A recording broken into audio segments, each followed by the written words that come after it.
problem of the modern age is computer neck. You're seated at your desk, you've been rounding your back, and you need to look up at your screen. This is producing two actions from the upper thoracic spine, where the cervical spine is flexing forward. This part of the spine is doing this, and the upper part of the spine is extending. It's arching. We need to address both those actions of the spine to bring relief to the neck. A very simple way is to begin by bringing the root of the thumb to the back of the head at the lower skull, and simply to lift the head up, lengthening out the neck. And you can even lift enough that the chin starts to drop a little bit. That is going to open up that area for you. To relieve the flattening of the lower cervical spine and the light flexion over the thoracic spine, simply sit back in your chair, lean against the chair back, bring the hands down to the neck with the little fingers along the base of the skull, and leaning back, let the weight of the head arch the neck. The hands will protect the neck from excessive extension and bear the weight of the head. Breathe. Lift the back of the head up and help yourself up to sit and enjoy that double undoing of flexion and hyperextension. This is something that you can do many times during the day to relieve your neck, 4 or 5 times, a few breaths at a time. Meanwhile, I'd like to show you something that you can do when you're at home using 2 short dowels, as I will demonstrate now.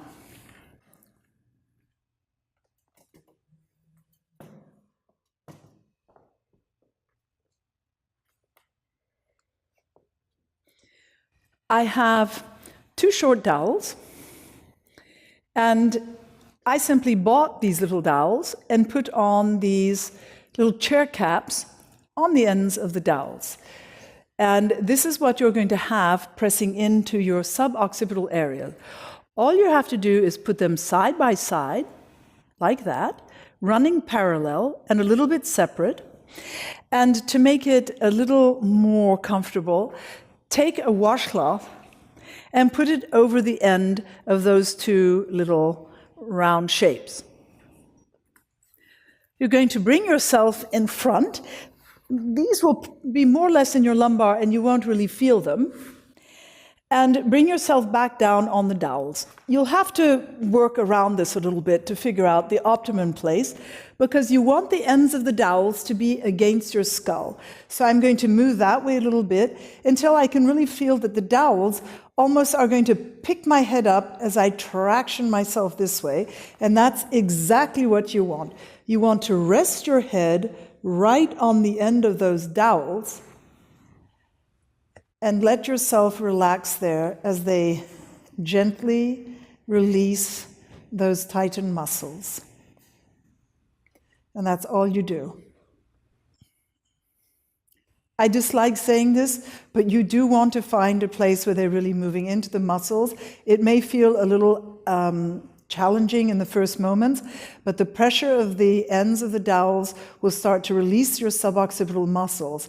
However, if this is too intense or for any reason it's not possible for you to do it, come out right away. Don't feel you have to weather it. Stay until you feel the release happening. This could be 2 minutes, it could be 5 minutes. When I give it to my students in Shavasana, they don't want to come out of it.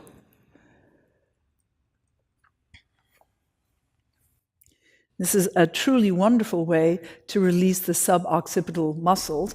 And if you want to know more about working with the spine, join me in my online course, Yoga for Back Health.